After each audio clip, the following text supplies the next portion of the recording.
Olá, pessoas concurseiras, guerreiras, vamos lá. Hoje eu vou falar um pouquinho sobre o trabalhador doméstico.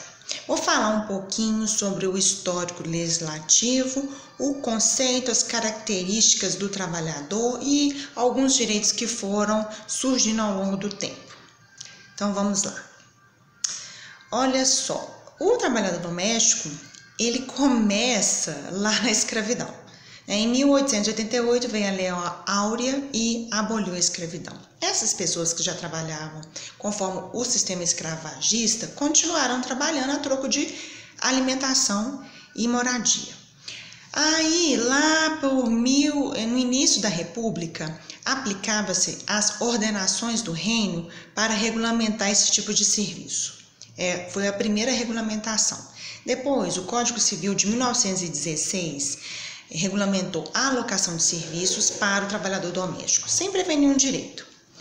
Aí depois, nesse meio termo, teve dois decretos, um decreto que é o 1607 de 1923 e o decreto 3078 de 1941, que começou a colocar alguns elementos da configuração do trabalho do trabalhador doméstico, como no âmbito residencial, sem a vinculação de lucro para a pessoa da família. Aí, posteriormente, veio a CLT em 1943, regulamentou, na verdade, a CLT é uma consolidação, toda a legislação trabalhista que já existia à época de outros setores foi consolidada na CLT e foi previsto também novos direitos. Mas a CLT ela foi expressa ao excluir o trabalhador doméstico do âmbito da CLT. Mas a CLT também deu o conceito do trabalhador doméstico, dizendo a respeito do âmbito residencial sem finalidade lucrativa. Bom, passaram-se aproximadamente 3 décadas até 1972, quando veio a Lei 5859 e regulamentou os direitos do trabalhador doméstico. Determinou a assinatura da carteira, determinou o recolhimento de INSS. Bom, e alguns pouquíssimos direitos. Aí, com a Constituição de 88, houve um grande avanço no reconhecimento da Constituição cidadã e ela trazia novos ventos de democracia. Houve reconhecimento de alguns direitos ao trabalhador doméstico, como o direito ao 13º, à aposentadoria, ao salário mínimo, etc. Aí, posteriormente à Constituição, houve algumas leis para poder ir melhorando a condição social do trabalhador doméstico, como a Lei 10.208, que regulamentou o FGTS de forma facultativa e o seguro-desemprego também. Posteriormente, a Lei 11.324, de 2006, estabeleceu a estabilidade para a gestante. Olha que coisa boa. As férias de 30 dias, porque na Lei 5859 era 20 dias úteis de férias. Aí agora, na 11.324, sedimentou essa celeuma e colocou 30 dias de férias. A Constituição garantiu 1/3 de férias. Então, vocês estão vendo que é sempre uma colcha de retalhos, onde que uma lei prevê um direito, na outra lei prevê outro direito, e isso gera muita instabilidade dentro do judiciário. Bom, nessa lei também 11.324 proibiu os descontos e garantiu os feriados ao trabalhador doméstico. Aí, em 2011, houve internacionalmente um movimento para o reconhecimento dessa classe de trabalhadores e igualá-los aos outros trabalhadores. A Convenção 189 da OIT foi elaborada e os países começaram a se movimentar na tentativa de igualar esses trabalhadores. O Brasil não ratificou essa convenção, infelizmente, mas pelo menos no ano de 2013 houve a PEC das domésticas, conhecida como a PEC das domésticas. A emenda constitucional número 72 ampliou os direitos dos empregados domésticos. Ai, graças a Deus, reconheceu a limitação da jornada, reconheceu o direito ao adicional noturno, ao adicional de horas extras se trabalhar além das 8 horas e 44 semanais, e alguns direitos que dependeram de regulamentação. Aí, finalmente, para poder resolver essa situação, veio a Lei Complementar 150 de 2015, regulamentando esses direitos do FGTS, como serão feitos os recolhimentos. O CODEFAT regulamentou através de uma resolução aqueles índices, os percentuais de 8% para o FGTS, 8% para o INSS, 0,8%. Isso sobre o salário, para o seguro acidente de trabalho e 3,2% para uma indenização compensatória em caso de despedida sem justa causa. Isso é para poder aliviar o empregador que, quando mandar embora o empregado doméstico, não precisar de pagar 40% sobre o saldo do FGTS depositado. Bom, então vamos falar um pouquinho sobre o conceito, né? Nossa, passamos essa parte histórica, vamos entrar no conceito. O conceito, ele foi também trazido ao longo do tempo. A CLT primeiramente falou alguma coisa,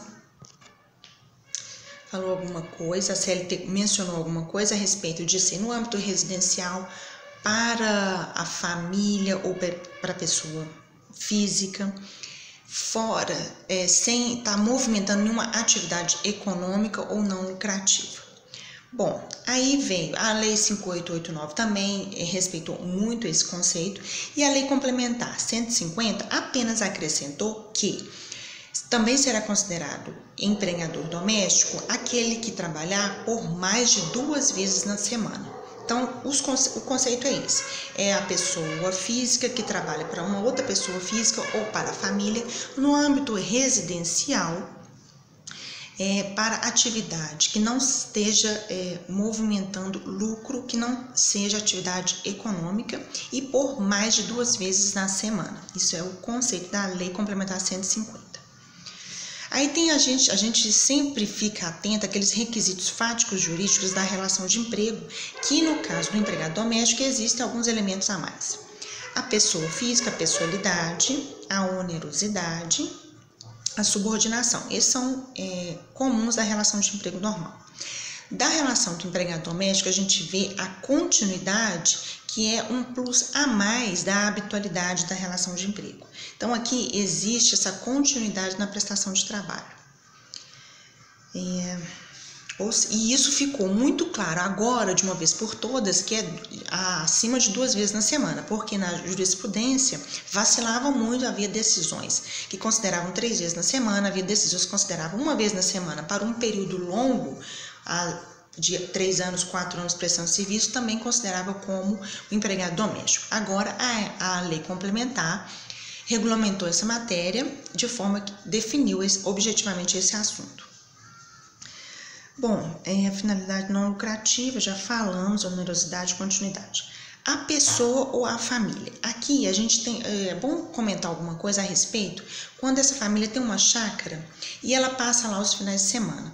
Então, esse empregado vai para essa chácara e lá ele vai continuar sendo doméstico, vai continuar prestando serviços domésticos?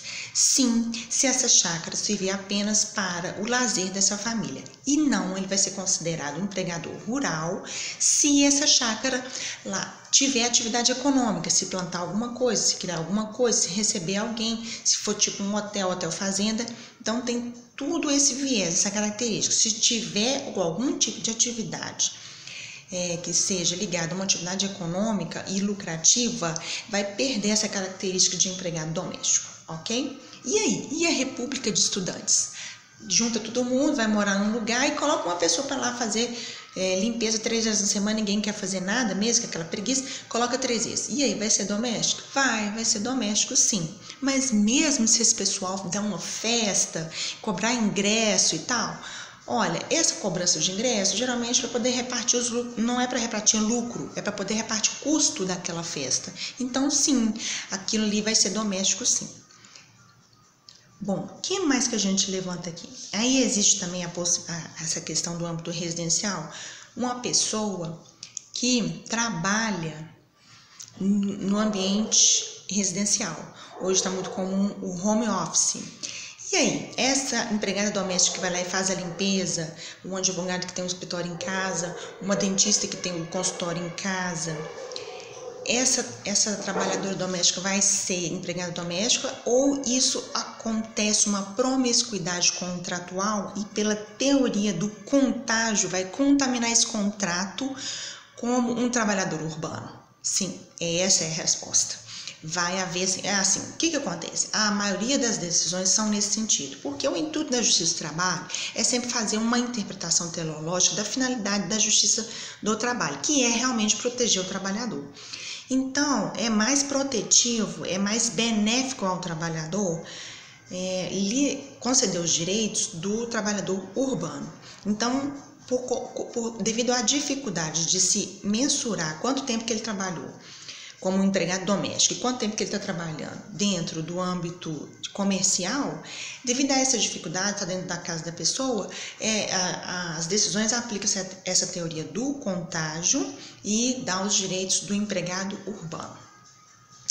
Bom, o que mais? A gente tem o caso também muito interessante dos empregados que trabalham em edifícios. O porteiro, a pessoa que limpa, e aí? Eles são domésticos? Não. A lei 2757 de 1956 garantiu a esses trabalhadores os direitos dos trabalhadores urbanos. Ok? Gente, eu falei meio correndo, mas acho que é mais ou menos isso, tá bom? Beijinho. Escreve no canal. Esqueço de falar isso, mas agora aprendi. Escreve no canal, dá um like, dá um joinha, tá bom? Tchau.